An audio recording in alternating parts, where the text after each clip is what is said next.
মরার সময় অন্তত এমন কিছু রেখে যেন না যেন এলাকার মানুষ আপনার মৃত্যুর সংবাদটা শুনে আলহামদুলিল্লাহ বলে। এমন কিছু রেখে যেন না যেন আপনার ছেলেরা আপনার নাতিরা আপনার নাম শুনলে যেন লানত দেয়। এটা জীবন নয়, এটা জীবন নয়, এটা জীবন নয়। এমন একটা জীবন বানান যেন আপনার মৃত্যুর সংবাদটা শুধু আপনার পরিবারের মুখে চোখের মধ্যে মলিনতা আর অশ্রু আনবে না, শুধু আপনার আশেপাশে পরিচিতরা পর্যন্ত বলবে, আহ আফসোস, আজকে একজন নেককার বান্দাকে হারিয়ে ফেলেছি, আজকে একজন মায়ার মানুষকে হারিয়ে ফেলেছি, আজকে একটা মমতার মানুষকে হারিয়ে ফেলেছি।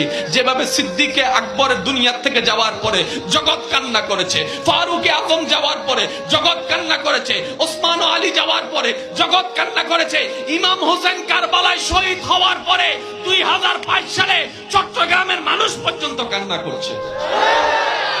যেদিন এটা নষ্ট হয়ে যাবে, যখন সব সফটওয়্যার সবগুলো আউলা জাউলা হয়ে যাবে, মেমোরি কার্ড যখন ফরম্যাট হয়ে যাবে, সেজন্য পাগলকে বললে পাগলে চিনে না, কই মোবাইল দেখাইলে সে বলে যে লাইট, লাইট দেখাইলে বলে মাইক্রোফোন, মাইক্রোফোন দেখাইলে বলে বলি ঘড়ি। ব্যাপারটা কি? কারণ ওখানে সিস্টেম সবগুলা নড়ে গিয়েছে।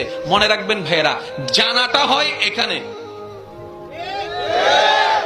জানাটা সেফ হয় ব্রেইনে, বুঝাটা আসতে হয়। আরেকটু জোরে বলেন না রে ভাই। জানাটা হয় এখানে, এটা আমার নয়, সবার। জানাটা হয় এখানে, বুঝাটা হয় এখানে। এবার সমাজ অসুন্দর হচ্ছে মানুষের কারণে, পরিবার অশান্তি হচ্ছে কোনো না কোনো মানুষের কারণে। কি নষ্ট হয়ে গেল মানুষটার? হাত বলে যে না, নাক বলে যে না, বলে যে মনটা নষ্ট হয়ে গিয়েছে, মনটা নষ্ট হয়ে গিয়েছে।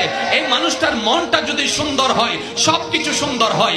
মাকে জানলাম, বাবাকে জানলাম, স্বামীকে জানলাম, স্ত্রীকে জানলাম, বড় ভাইকে জানলাম, ছোট ভাইকে জানলাম, ন্যায় কি জানলাম, অন্যায় কি জানলাম, ভালো কি জানলাম, খারাপ কি জানলাম। পারি না কেন? বলে যে মন থেকে বুঝাটা হয় নাই, মন থেকে বুঝাটা হয় নাই। যখন আপনার জানাটার সাথে মনের বুঝাটা চলে আসবে, আপনি তখন বুঝতে পারবেন আপনার জান্নাত। আপনার মাকে দেখলে শুধু মা মনে হবে না, মনে হবে একটা জান্নাত আসতেছে, জান্নাত আসতেছে, জান্নাত আসতেছে। বাবাকে দেখলে মনে হবে না বাবা আসতেছে, মনে হবে জান্নাতের দরজা দাঁড়ায় আছে। সবাই জানি কোরআন আল্লাহ পাকের কালাম।